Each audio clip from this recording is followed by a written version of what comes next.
Hey, what is going on, guys? Welcome to Call of Duty 2019. This is the first video that's going to be going up on my channel for Call of Duty 2019, Call of Duty Modern Warfare, and it's going to be all about the options that you have in the game, because you have a shit ton of customization options and settings that you can mess around with, and those go as far as the controller, to your account, to your sound settings, and a whole lot more. We're going to dig down into each and every single one of them right here. Just do me a quick favor and make sure if this video does help you out that you drop it a big thumbs up, and make sure you are subscribed to the channel. This way you don't miss any helpful other Modern Warfare tutorials like this, videos on Spec Ops, campaign, multiplayer, anything you're going to need to know, and you'll be good to go. I assure you of that. Also, make sure you're following on Twitch, twitch.tv/showmat123. We stream there every single day. On launch day, we're going to be streaming Modern Warfare. This is a scheduled video because I have an early copy. But with that being said, let's jump right into all the settings. We're going to roll through these very quickly. The first video I made was 40 minutes long. We're going to try to do this in like 7. Okay, so in your account tab, you have the online section of it, and you have crossplay communication, and display unique ID numbers. Basically, this is all connected to your Activision account, and I should have a video on my channel right now talking to you about the Activision account and how everything works. But basically, if you want to be able to play with your friends, and if you also want to be match-made with other consoles, for example, I'm on PS4, if I want to have the ability to be match-made with people on Xbox or PC, and again, play with those people, I would turn both of these settings on. And then regardless, I would just say turn them on, because why not? But if you want to have them off, you can. You have the option, which I actually like. Why not give people the option if they want to turn it off, they can. Next, this display unique ID numbers.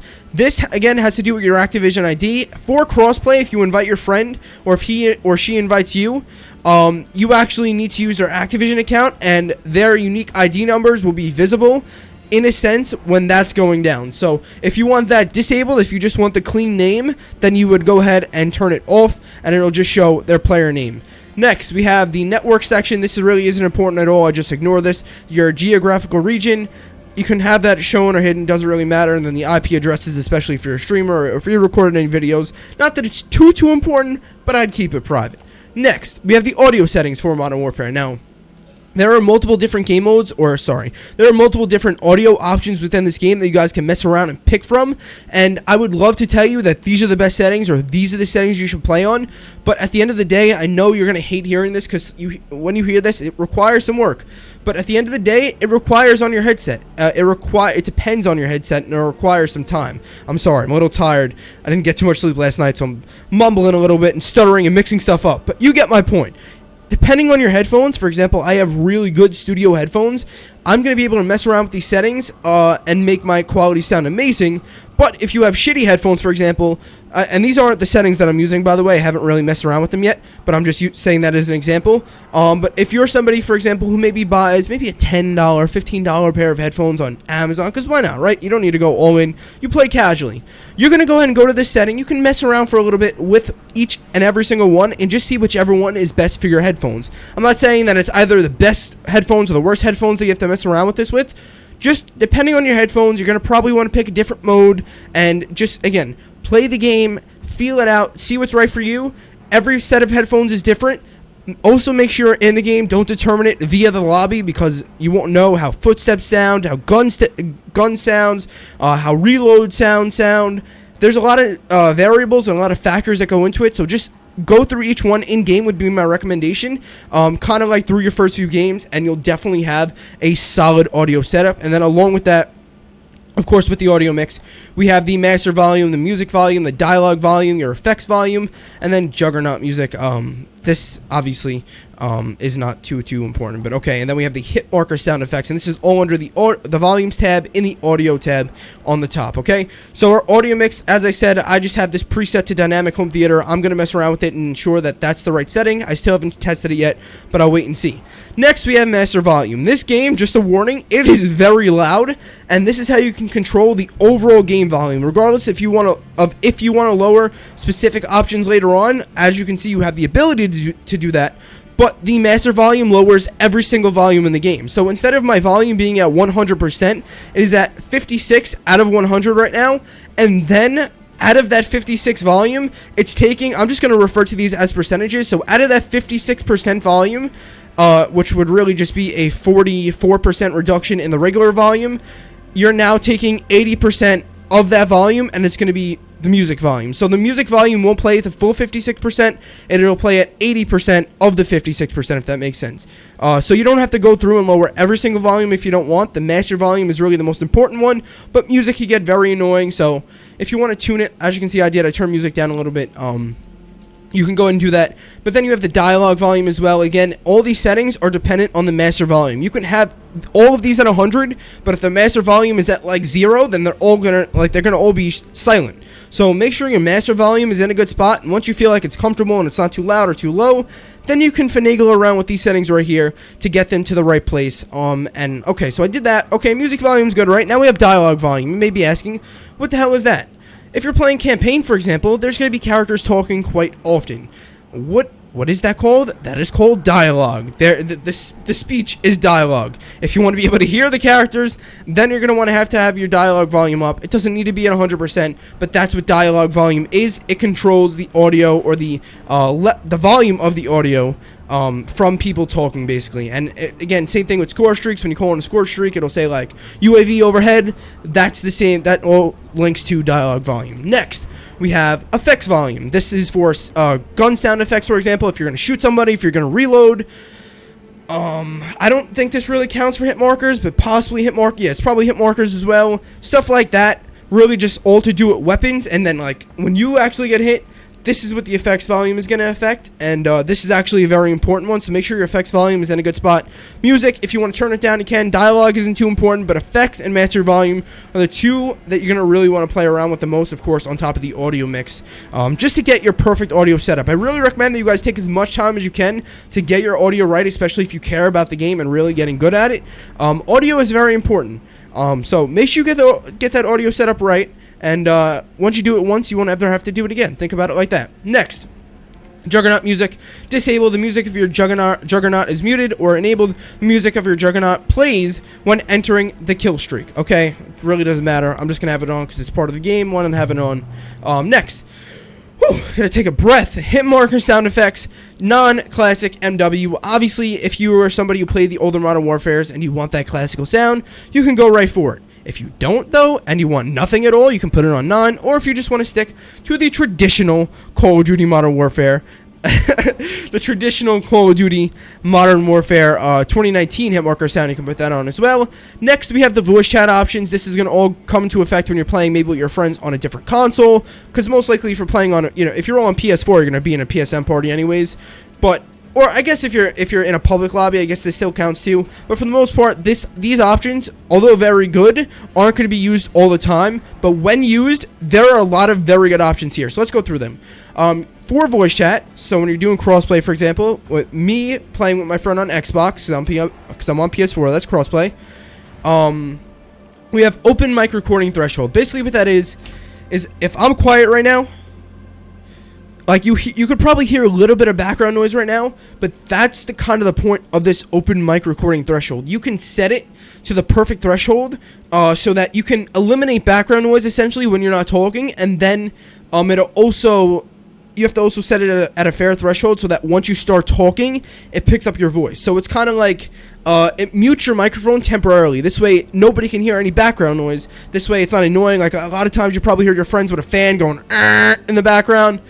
I hate that shit, and this is a great way to eliminate that background noise. Again, you can just keep the room very quiet, and then even have like your friend on the other side if you want to kind of help test this, and you can eliminate the background noise while also setting it at a fair point where once you start speaking, it doesn't take forever to unmute the microphone, if that makes sense.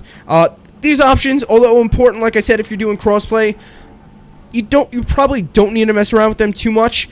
If you notice a really severe issue in your audio, quality or audio experience while playing crossplay or in online matches, then you can mess with them.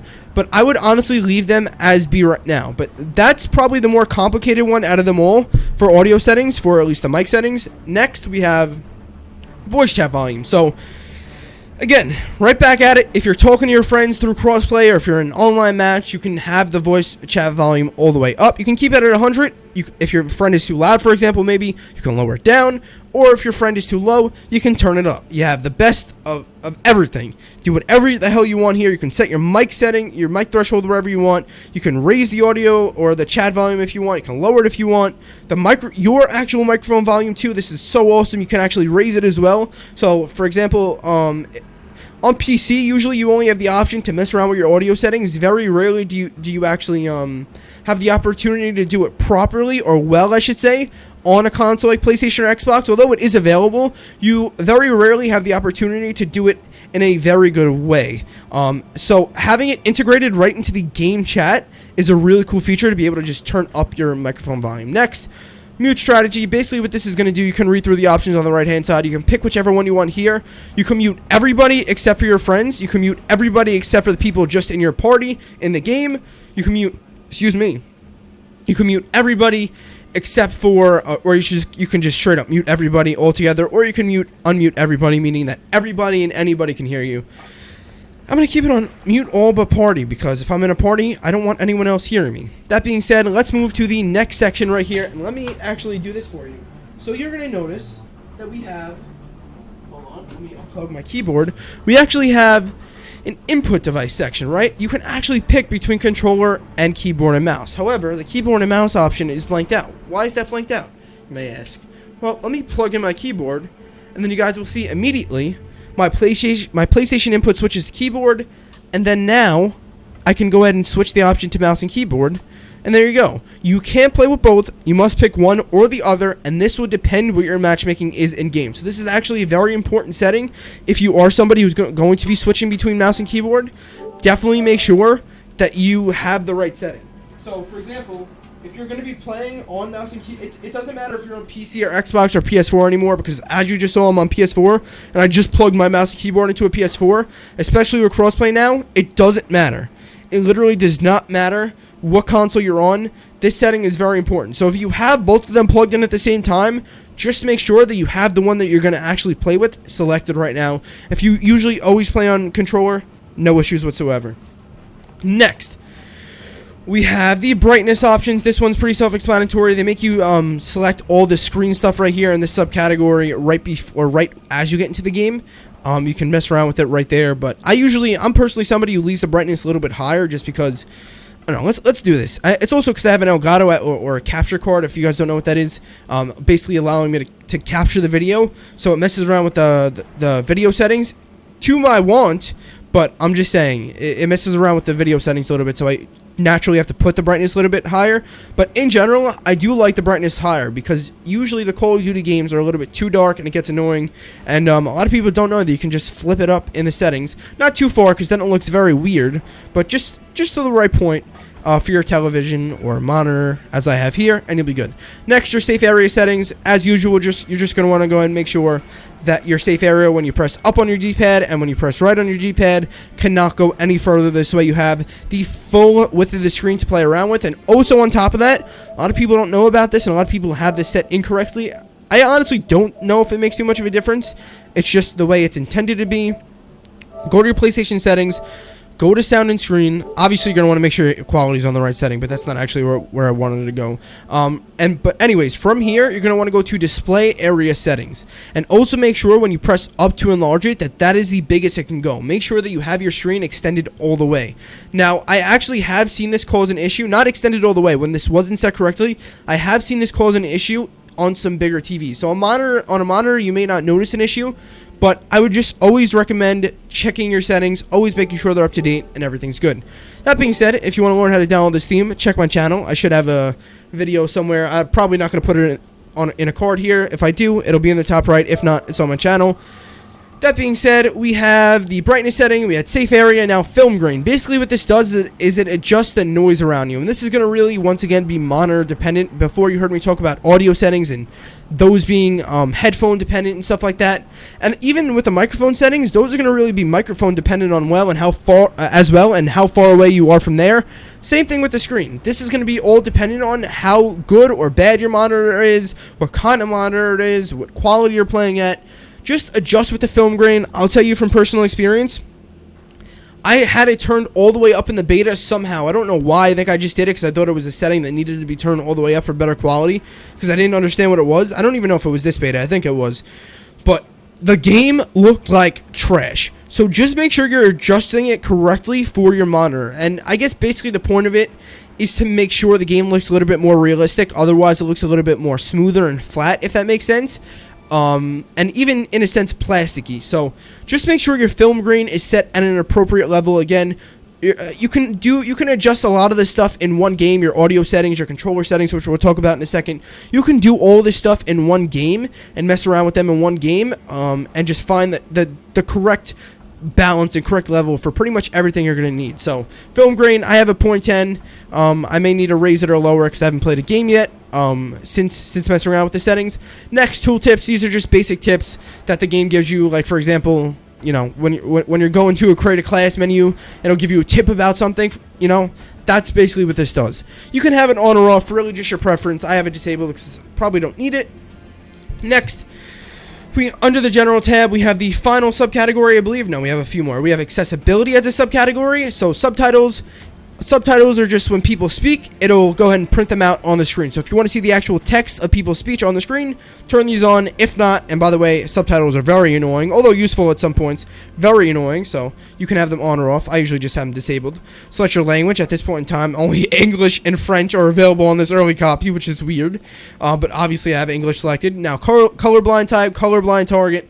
You guys can set these appropriately. I will go ahead and talk about these real quick, because some people are colorblind, so I'm not going to just skip over it, but yeah, you can go through these, just see which one is the most pleasing on your eyes, really. It's not meant to be for people who aren't colorblind, but I mean, hey, if you want to mess around with it, do it, right?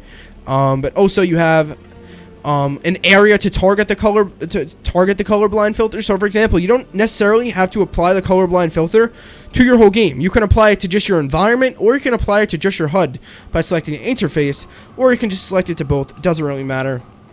Next, this is actually a very big option that a lot of people overlook. And it is, I'm sorry, you keep seeing me take deep breaths. I gotta breathe. We have world motion blur. This is a very big option that a lot of people overlook, and it's very important because they say that the game looks weird. And this is the reason why some people just don't like it. Some people love motion blur, like myself. I think I would call myself a fan of motion blur. Some people hate it, and that's fine. But make sure that if you don't like motion blur, or if the game is physically making you sick, that you turn it off. Motion blur could, like, I'm not kidding, like, it could actually make you want to throw up. And basically, there's two different motion blurs. There's weapon motion blur and world motion blur. As you can see by the pictures here, the world motion blur, actually, as you're moving around, it blurs the world around you, opposed to just your weapon, or opposed to anything else. It only blurs the world around you. I actually have that turned off because that kind of hinders your sight when you're playing multiplayer, in a sense, or it could hinder it, or it can mess up your sight. So I'm just going to have that off.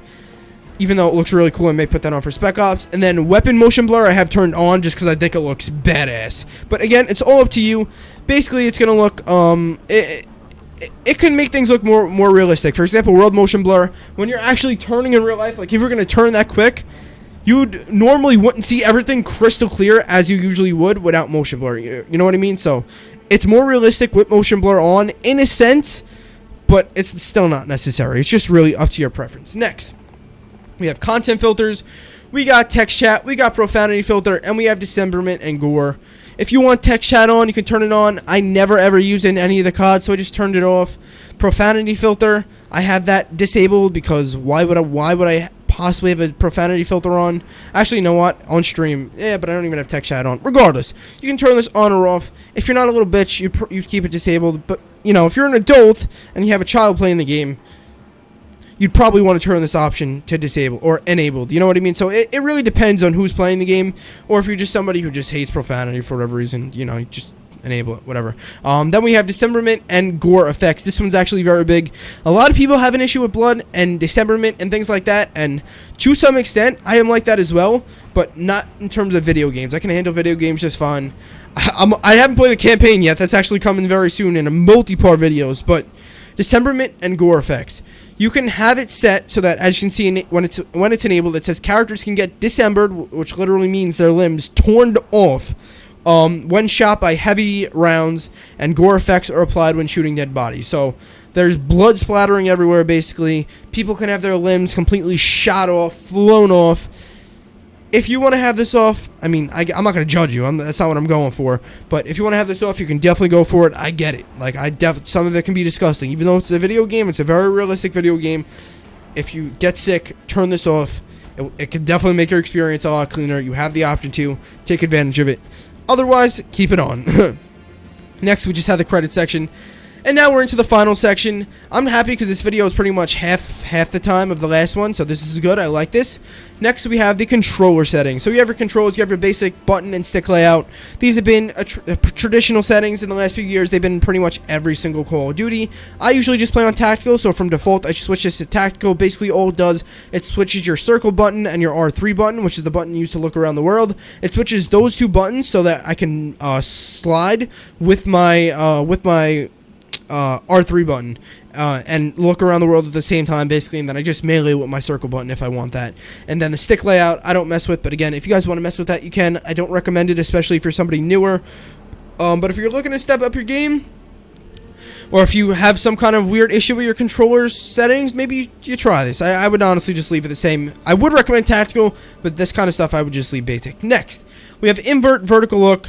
Pretty self-explanatory. If you have this enabled and you look up, instead it will look down. So that's it. It just literally does the opposite of your vertical movement. Next, we have horizontal and vertical stick sensitivity. Again, pretty self-explanatory. Been in every single Call of Duty. If you look, horizontal is left and right. So the higher you set it, the faster you'll look left and right when you move around your joystick. And vertical is up and down. So the faster you look up and down when you actually put this higher. Again, the lower you put it, the lower you'll look up and down. And then as for horizontal, the lower you put that number, the lower you'll look left to right, side to side. Next, we have ADS multiplier and ADS sensitivity.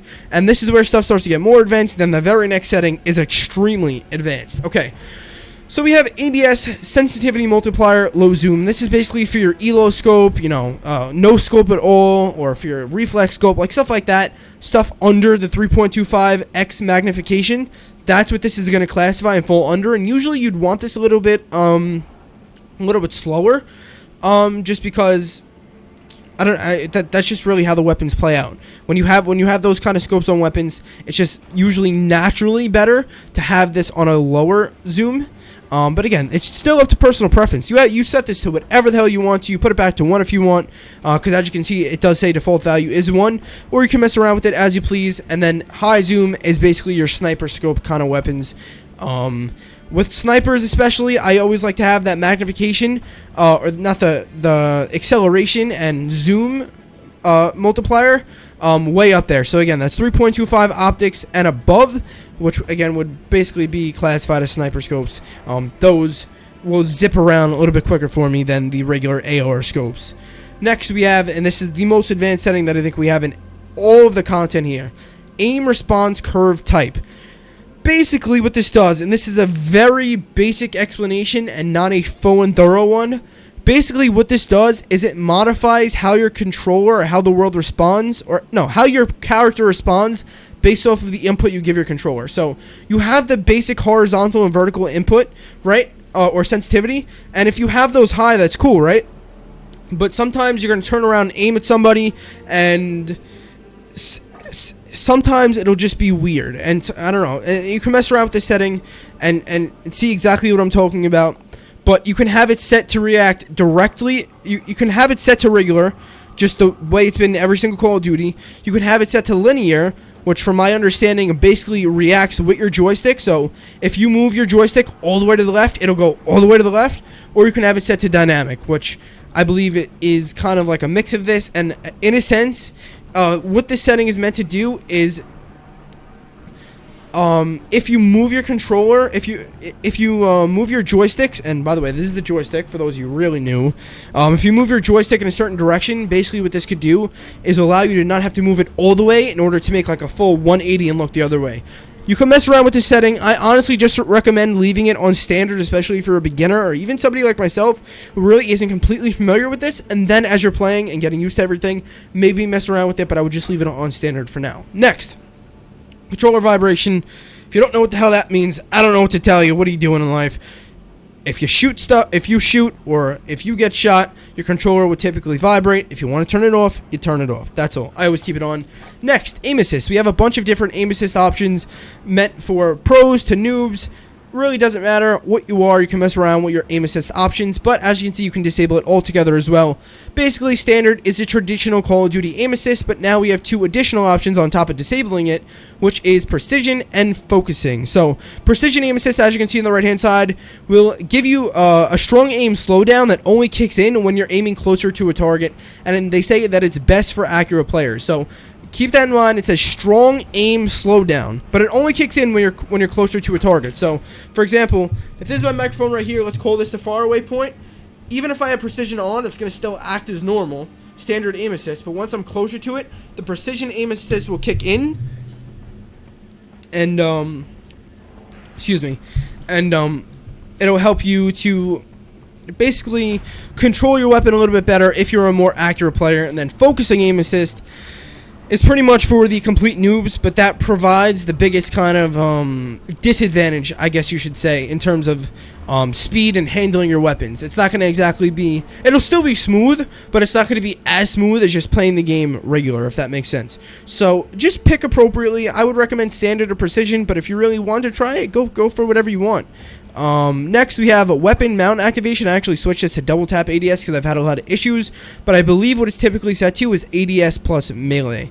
But basically what this means is that when you go up to a flat surface or a wall, you're able to mount your weapon onto it and kind of just stay stationary there.